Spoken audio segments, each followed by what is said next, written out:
आग और जलजला। उस वक्त गुल प्लाजा में मौजूद इंसानों की कैफियत को जरा चश्मे तसव्वुर से सोचिए। भड़कते शोले और बचाव का कोई तरीका नजर नहीं आ रहा होगा और उस वक्त में जमीन हिली और बिल्डिंग गिरना शुरू हुई।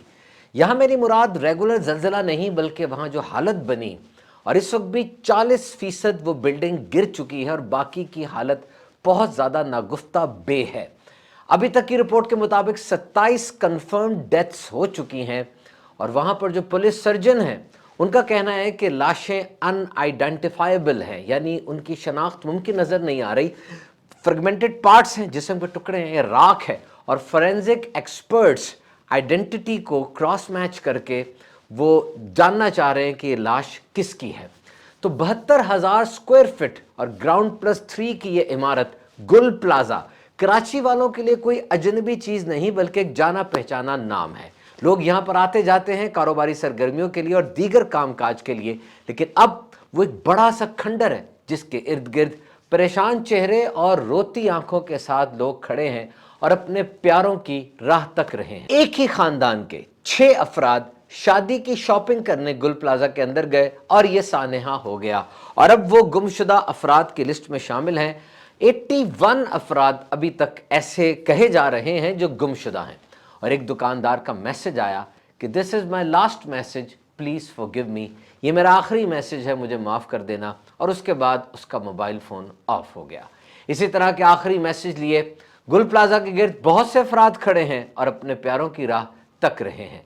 गुल प्लाजा एक नेशनल ट्रेजेडी बन चुका है इस वक्त दुनिया के ऊपर, इंटरनेशनल फोकस इसके ऊपर है। और ये स्पॉटलाइट क्यों बनी? क्योंकि वहां पर एक ऐसा इन्फर्नो, ऐसी आग लगी जिससे पूरी दुनिया के लोग गमगीन नजर आते हैं। 1200 दुकानें तबाह हुई जिनसे 8,000 लोग वो बेरोजगार हो गए।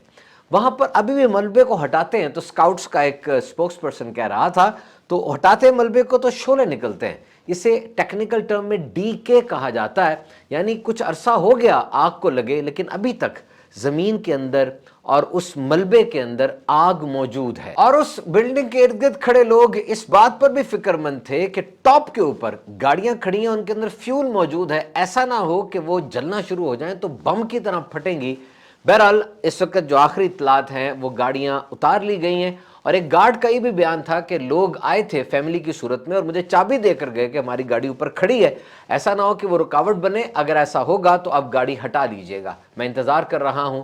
वो लोग दोबारा नहीं आए और ऐसी हालत में फिर अफवाहें भी गर्दिश करती हैं। एक लम्हे के लिए जरा सोचें, उन्हें उम्मीद है कि अभी भी हमारे प्यारे, हमारे अजीज, हमारे रिश्तेदार, हमारे मुलाजिम, हमारा सेठ, हमारे दोस्त कहीं ना कहीं मलबे के अंदर शायद जिंदा हों।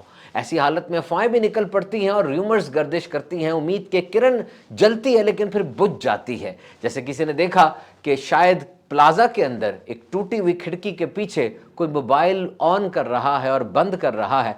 फायर फाइटर्स वहां पर पहुंचे लेकिन वहां कुछ नहीं था, एक शराब था। फिर अचानक एक आवाज आई कि शायद फला मस्जिद के नीचे 40 अफराद जिंदा मिल गए हैं। लोग उस तरफ दौड़े लेकिन वो भी अफवाह थी। तो वहां पर एक ऐसा इंसान जिसकी 4 दुकानें थीं, वो अपने करोड़ों रुपए जाया होने पर और अपने मुलाजमीन के खो जाने पर भी रो रहा है। और एक आम मजदूर जिसके 3 बच्चे अंदर थे वो भी पिछाड़े खा रहा है। मीडिया पर जब ये मनाजिर देखते हैं, ये सीन्स देखते हैं तो हमारा दिल भी खून के आंसू रोता है। किसी ने एक गौर तलब बात लिखी कि जब इमारतें और प्लाजे कब्र बन जाएं तो असल मसला शायद आग का नहीं होता बल्कि एब्सेंस ऑफ रिस्पॉन्सिबिलिटी का होता है। हद दर्जा लापरवाही जो कि हर तरफ से आ रही होती है, पूरे सिस्टम के अंदर वो केयरलेसनेस नजर आ रही होती है। ऐसे वाकयात के बाद तो रिएक्शन हर तरफ से नजर आता है, हर बंदा अपने तौर पर कोई ना कोई बात कर रहा होता है, लेकिन दर हकीकत ये रिएक्शन वाकये से पहले होना चाहिए था। यहां 2 बातें अहम तरीन हैं। नंबर 1 इज, ऐसे वाकयात हो जाते हैं, एमरजेंसीज, एक्सीडेंसीज, ये दुनिया में आम है और पूरी दुनिया में होते हैं। असल चीज ये होती है वाकया के बाद उसको कंट्रोल करने के लिए क्या किया गया।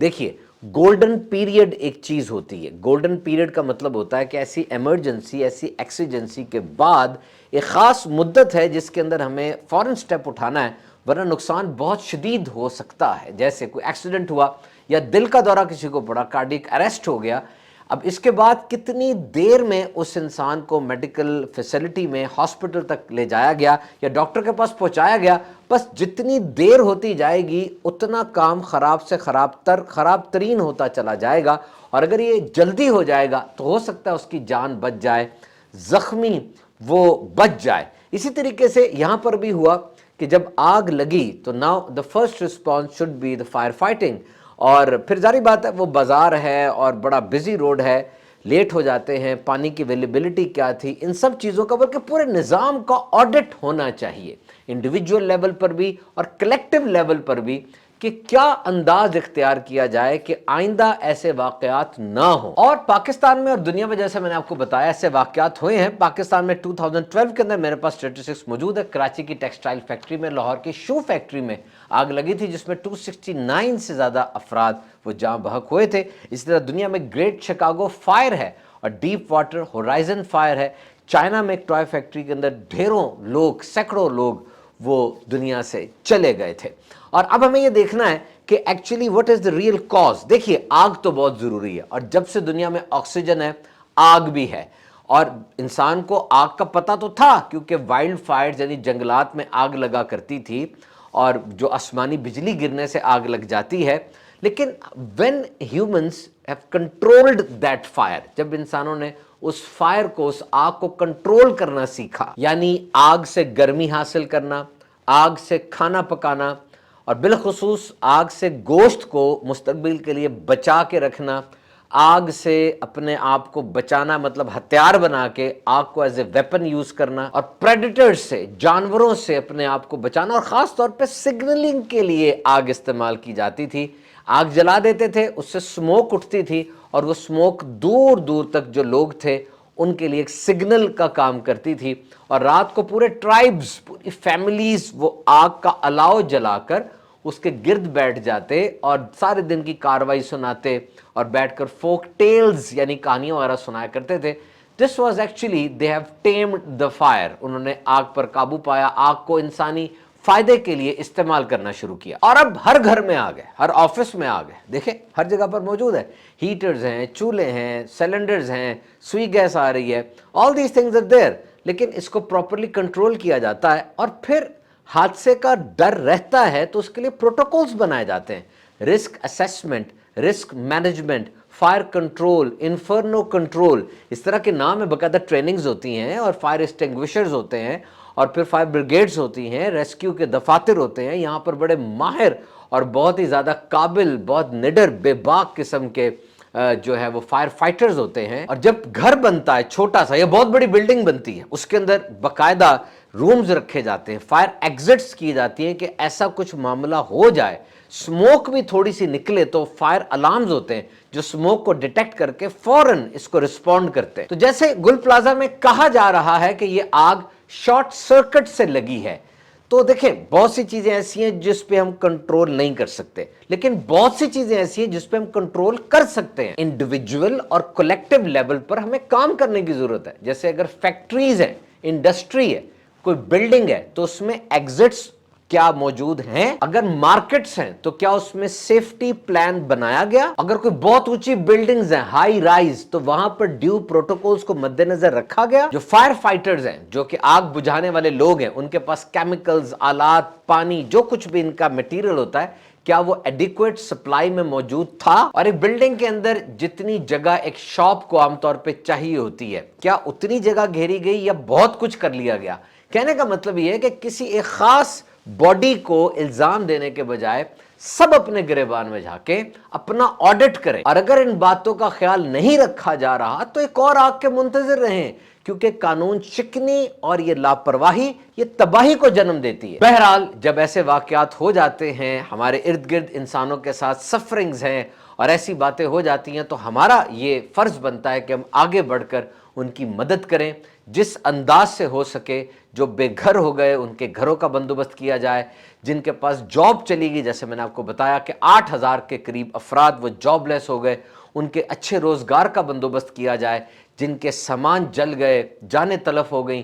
ظاہری بات ہے کوئی چیز کمپنسیٹ تو نہیں کر سکتی، لیکن بہرحال ایک امید ہوتی ہے، اور اس کے لیے جہاں مختلف لوگ آگے آئے وہاں پر آپ کی اپنی FGRF Faizan global relief foundation, जो दावत इस्लामी का बहुत अहम इदारा है रिलीफ के लिए, वो भी इस वक्त ज़बरदस्त अंदाज से आगे बढ़ चढ़ कर इन दुखियारी उम्मत के लिए काम कर रहे हैं, दिन रात वहां पर मौजूद हैं, हर तरह से उनको सपोर्ट कर रहे हैं और उनका साथ दे रहे हैं। आप भी आगे बढ़िए, दावत इस्लामी को डोनेट कीजिए ताकि सानेहा गुल प्लाजा वालों के लिए एक ज़बरदस्त सपोर्ट हो सके। अल्हम्दुलिल्लाह शेख तरीक़त अमीर अहले सुन्नत हज़रत अल्लामा मौलाना इलियास कादरी साहब ने बिलखुसूस फ़ंड्स के लिए इरशाद फरमाया है, और मेरे पास FGRF का जो ऑफिशियल फेसबुक पेज है वो ओपन है, उसमें लिखा गया कि सानेहा गुल प्लाजा के मुतासरीन के लिए FGRF की जानिब से इमदाद की अपील की जाती है। आपका ताउन मुतासरा ख़ानदानों तक फौरी इमदाद, खुराक और ज़रूरी सहूलियात पहुँचाने में मददगार साबित हो सकता है। डोनेट कीजिए FGRF.org/donation/ UAN 021-111-003473। WhatsApp number note कीजिए 03-111-11226। आप अपना हिस्सा डालिए और मुसीबत की इस घड़ी में इनका साथ दें। आपकी इमानत शरई तकाज़ों के मुताबिक मुतासरीन में तकसीम की जाएगी।